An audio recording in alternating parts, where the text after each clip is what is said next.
শুধু এলাম ভবে, শুধু শুধু এলাম ভবে, না খুঁজিলাম তোমারে, পাঠালে হরি আমায় এই সংসারে।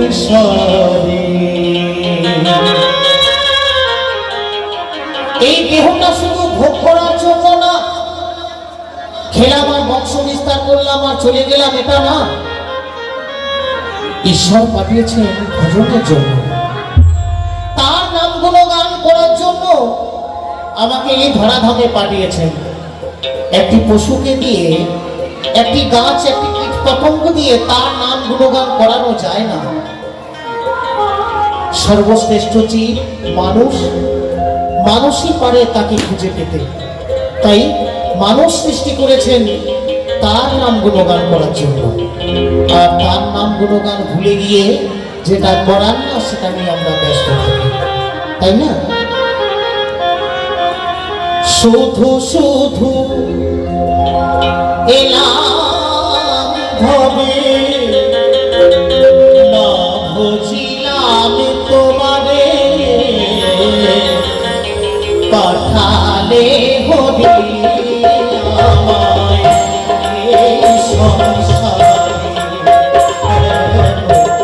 পাঠালে হরি আমায় এই সংসারে।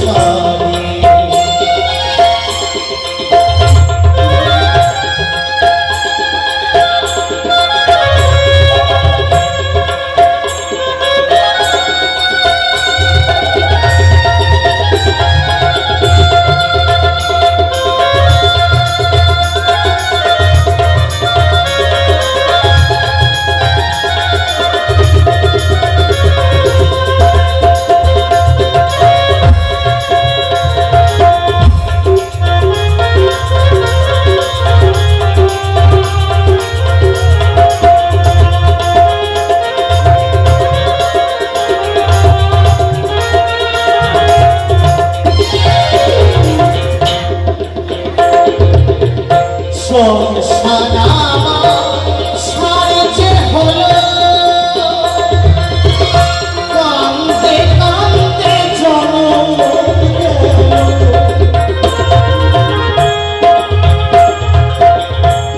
এক একজনের ভূমিকায় অভিনয় করছিল। আমি বাবার ভূমিকায়, কেউ ছেলের ভূমিকায়, কেউ স্ত্রীর ভূমিকায়, কেউ বোনের ভূমিকায়। আমার পরিবারের সকলের চাহিদা মেটাতে না পারায় সর্বদা ব্যস্ত থাকতে হয়, তাই না? তাই বলে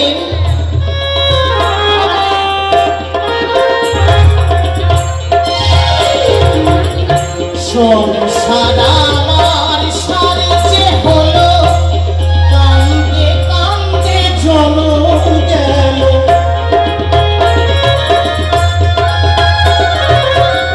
সংসার আমার সারছে হলো, কান্দে কান্দে জনম গেল, আমার অস্থি চর্ম সারছে হলো, অস্থি চর্ম সারছে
বন্ধু তারা এদের তরে হয় না পায়ে গুণের অন্ত, না পায়ে গুণের অন্ত, তাই ডাকি তোমারে পাঠালে হরিয়া এই সংসারে, পাঠালে হরিয়া এই সংসারে।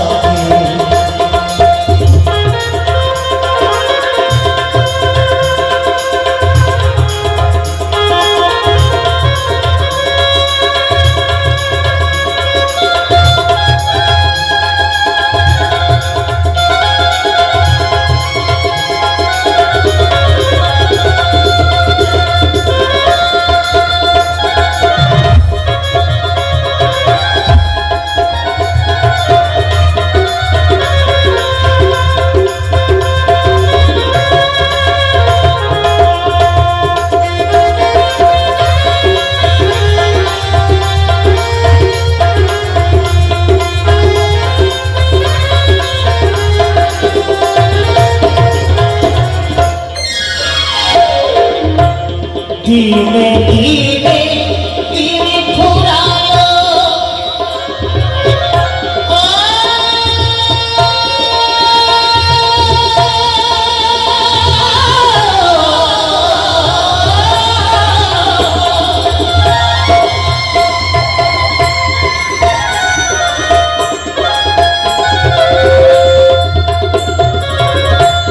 দিনে দিনে দিন ফুরায়, আর কবে ডাকিব, দিনে দিনে দিন ফুরায়, আর কবে ডাকিব, যে তীরে রইল, যে সেই তীরে রইল, এমন করিলে কোনে কি জানে বাসাতে হরিয়া এই সংসারে, পাঠালে হরিয়া এই সংসারে। আমি শুধু শুধু এলাম ভবে, শুধু শুধু এলাম ভবে, না বুঝিলাম তোমারে পাঠালে হরিয়া এই সংসারে, পাঠালে হরিয়া এই সংসারে, পাঠালে হরিয়া এই সংসারে, এই সংসারে, এই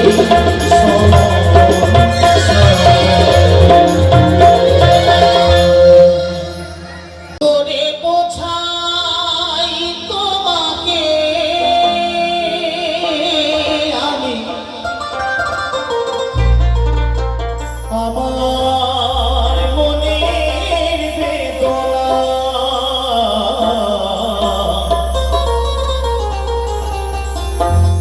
কত ভালো বাসি যে তোমায়,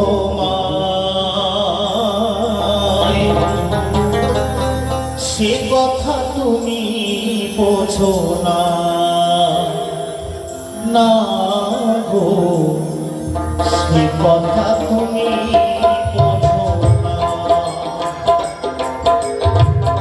কি করে বোঝাই তোমাকে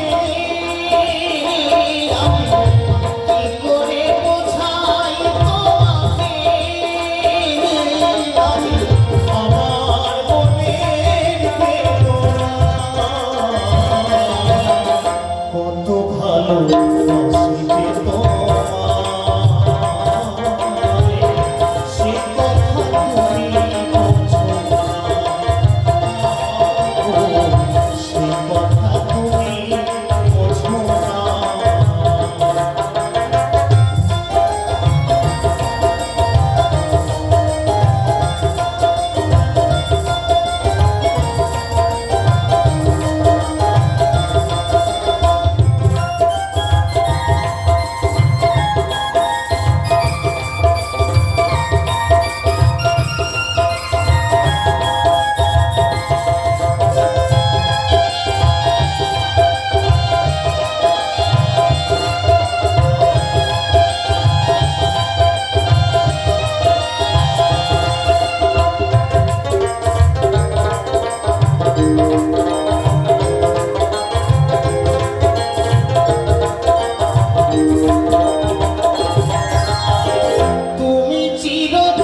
ভালোবাসি যে তোমায়, সে কথা তুমি বোঝো না, গো, সে কথা তুমি বোঝো না।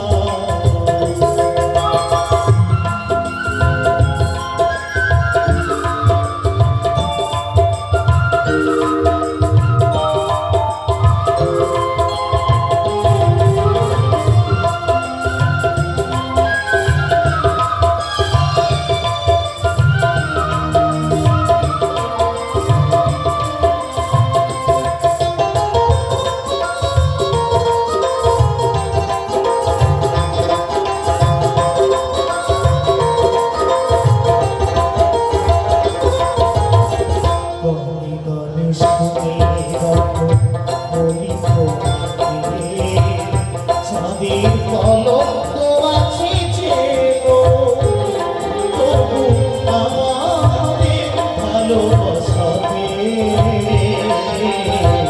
এতটুকু মলিনতানে, হায় গো, এতটুকু মলিনতানে।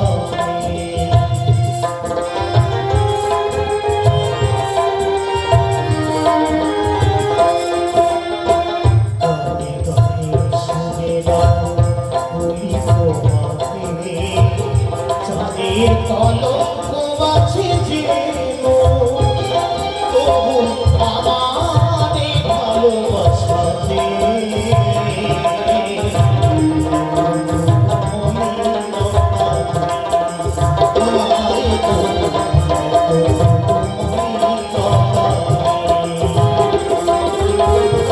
আমি কতদিন বলো এ বিরহ সহিব, সাথী হারা পাখি হয়ে তীরে বসে রহিব।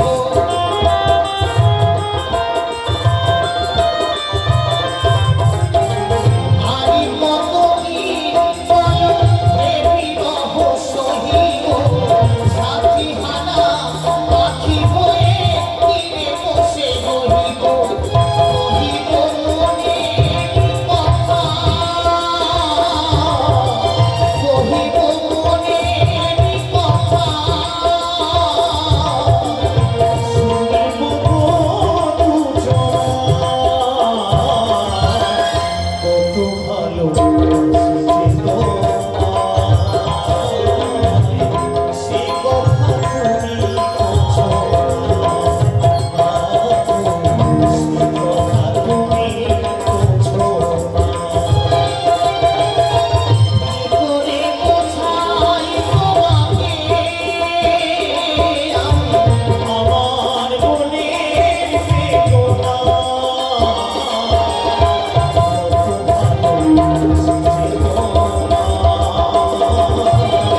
সে কথা তুমি বোঝো না, সে কথা তুমি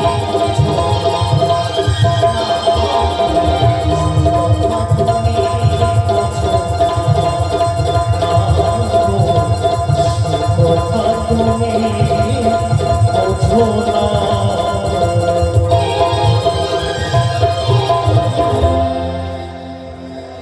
মুক্তি মোক্ষ পায়, রামকে মানুষ ভজন করে, কিন্তু আরো যে তিন ভাই তাদের কেন রামের সঙ্গে নাম উচ্চারণ হয় না? যদিও একই নারায়ণ, অযোধ্যায় এসে এক নারায়ণ হলেন চারজন, তাহলে এদের মহিমা কীর্তিকলাপ সত্য সমান সমান। এক নারায়ণ যদি চারজন হল, কিন্তু এখানে রামের নাম পাই, রামের নাম গাই, আর তিনজনের নাম কেন আমরা গাই না? এক নাম্বার জিজ্ঞাসা। দুই নাম্বার জিজ্ঞাসা করেছে রামকে অনেকেই বোকা বলে, বোকা রাম, এর কারণটা কি? তারপর আরো একটা প্রশ্ন করেছে যে অযোধ্যার রাম যিনি,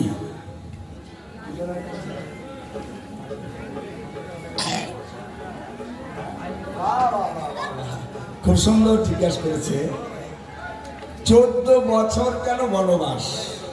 13 বা 15 হতে পারত, কিন্তু 14 কেন হলো? বা 3টা জিজ্ঞাসাই খুব ভালো। ঠিক আছে, আগে প্রভু রামের চরণে একটি ভক্তিগীতি নিবেদন করে দিয়ে তারপর তার একটা আলোচনায় যাই। দাও।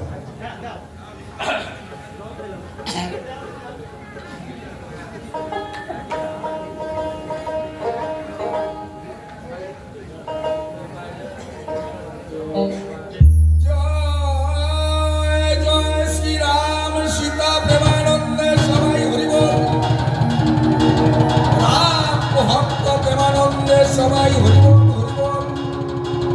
আপন আপন পিতা মাতা প্রেমানন্দে সবাই হরিবল হরিবল হরিবল।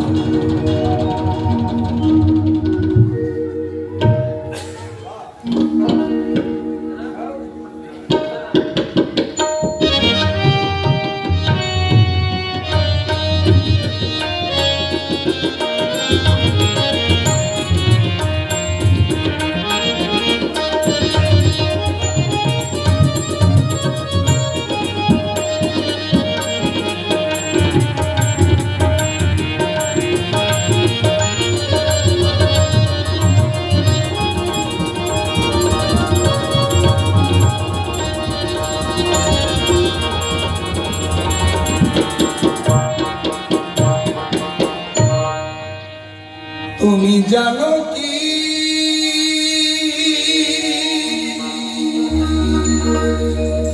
তুমি জানো কি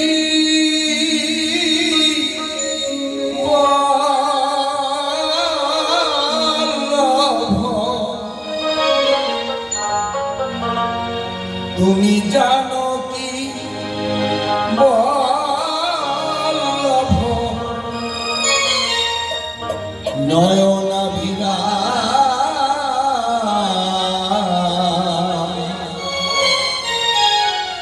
জয় প্রভু জয় প্রভু দাশরথীরা জয় প্রভু দাশরথীরা জয় প্রভু দাশরথীরা জানকী বল্লভ জানকী বল্লভ নয়নাভিরা জয় প্রভু দাশরথীরা জয় প্রভু দাশরথীরা।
আপনাদের অনেকেরই জানা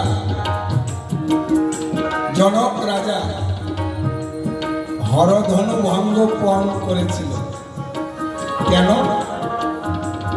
একদিন পরশুরাম, শিবের ভক্ত পরশুরাম জনক রাজার বাড়িতে গিয়ে জনক নন্দিনী সীতাকে দর্শন করে পরশুরাম জনক রাজাকে প্রস্তাব দিল, জনক রাজা আমার কথা নিবা, তোমার মেয়ে জানকীকে আমার কাছে দিয়ে দিবা। জনক রাজা কয়, এখনো তো বিয়ের উপযুক্ত বয়স হয় নাই, মেয়ের বয়স হলে তখন দেব বিয়ে। কিন্তু পরশুরাম ভাবছে আমি তো যাব সাধনায় মহেন্দ্র পর্বতে, কতদিনে বা ঘুরে আসি। এতদিনে যদি সীতার বিয়ে হয়ে যায় তাহলে একটা কাজ করে যায়, আমার কাছে যে শিবের ধনুক আছে আমার আছে জানা, আমি ছাড়া এই ধনুক কেউ ভাঙতে পারবে না। পরশুরাম বলছে জনকরাজ, এই ধনুকটা তোমার কাছে রেখে গেলাম, এটা রেখে দাও শিবের মন্দিরে। সীতা যখন বিবাহের উপযুক্ত বয়স হবে তখন তুমি করবে ধনুক ভাঙার পর। এই ধনুকটা যদি ভাঙতে পারে কোন জন, তোমার কন্যা সীতাকে তার হাতে করে দিও অর্পণ। পরশুরাম জানেন এটা কেউ পারবে না, আমি যতদিন খুশি সাধনা থেকে ঘুরে এসে আমি সীতাকে দিয়ে দেব।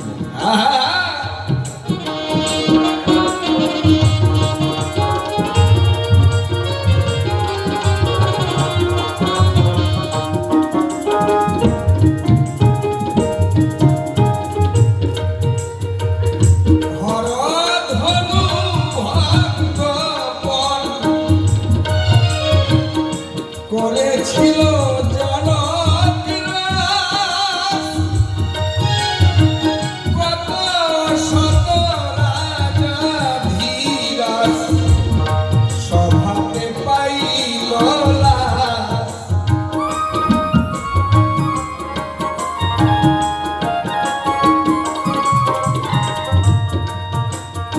ধনুক ভাঙবে দূরের কথা, ধনুককে দেখেই পায় ভয়, সকলে পরাজয় হয়ে চলে গেল। জনকরাজ ভাবছে কি তাহলে এমন কি কোনো বীর নাই যে ধনুক ভঙ্গ করে আমার সীতাকে বিয়ে করে? বীর শূন্য পৃথিবী হয়ে গেল। এদিকে ঋষি বিশ্বামিত্র, মুনি ঋষিদের তপবনে যে যজ্ঞ করা স্থান, সেই যজ্ঞ নষ্ট করে দেয় পুতনা রাক্ষসী, তারকা রাক্ষসী। তারকা রাক্ষসী যজ্ঞ নষ্ট করে দেয়, তাই রাম লক্ষ্মণকে এনে যজ্ঞ রক্ষা করলো, তারকাকে নিধন করলো, অহল্যা পাষাণীকে উদ্ধার করলো, মাধবের কাঠের নৌকা সোনা বানাই ঋষি বিশ্বামিত্র শুনল ওই মিথিলায় জনক রাজা হরধনু ভঙ্গপণ করেছে। রাম লক্ষ্মণকে নিয়ে মিথিলায় উপনীত হলেন। দূর থেকে সীতা দেবী রামচন্দ্রকে দর্শন করে তার সে বৈকুণ্ঠের কথা মনে করে গেল। কি এই তো আমার সে প্রভু নারায়ণ, আমি লক্ষ্মী, দুজন দু জায়গায় জন্ম নিয়েছি, এতদিন পরে আমার প্রভুর সঙ্গে আমার দেখা। কিন্তু কঠিন পণ, এই হরধনু ভঙ্গ না করলে সে তো আমাকে গ্রহণ করতে পারবে না। সীতা দেবী দৌড়ে চলে গেল শিবের মন্দিরে, কে গলায় কাপড় দিয়ে ভগবান শিবের কাছে মানত করলেন, হে দেবাদিদেব মহাদেব, আমি তোমার কাছে প্রার্থনা করি রাম যেন ধনুকটা ভাঙতে পারে, শ্রীরাম যেন অপমান না হয়। তুমি এই শক্তি দিও তারে। আমার যদি জীবনে কোন সাধন ভজন থাকে, আমি তোমার কাছে প্রার্থনা করি রাম যেন ধনুকটা ভাঙতে পারে, এই আশীর্বাদ করিও তারে। যদি আমি রামের ঘরণী হতে পারি, আমি গিয়ে শ্বশুর বাড়ি, মনে আছে ভাবো, একজন পরম বৈষ্ণবের সেবা দিব। সীতা মানত করল, লক্ষণ ঠাকুর ওই ধনুকের কাছে গিয়ে বলল, আমার যদি দাদার প্রতি ভক্তি থাকে, তার যদি কোনো পুণ্য ফল থাকে, আমি সব আমার দাদাকে দান করলাম। আমার দাদা যেন অপমান না হয়, দাদা যেন ধনুকটা ভাঙতে পারে। তাহলে সীতার ভক্তি, লক্ষণের শক্তি। বিশ্বামিত্র মুনি বলছে, আমার জীবনের তপ জপ তন্ত্র মন্ত্র সাধনা, এর যদি কোনো বল থাকে, আমি সব রামকে দান করলাম। রাম যেন ধনুকটা ভাঙতে পারে। এই যে তিনটা শক্তি প্রাপ্ত হলো রাম, সীতার ভক্তি, লক্ষণের শক্তি, বিশ্বামিত্রের তপবল, তিন শক্তি যখন প্রাপ্ত হলো, অনায়াসে রামচন্দ্র ধনুক ভঙ্গ করল। ধনুক ভঙ্গ করে সীতা দেবীকে বিয়ে করল। জয় জয় রাম, সীতা প্রেমানন্দে সবাই হল।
হরধনু যখন ভঙ্গ হলো,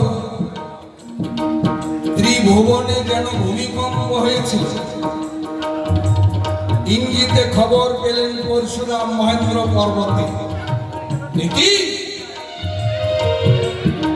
হরধনুকে ভঙ্গ করেছে?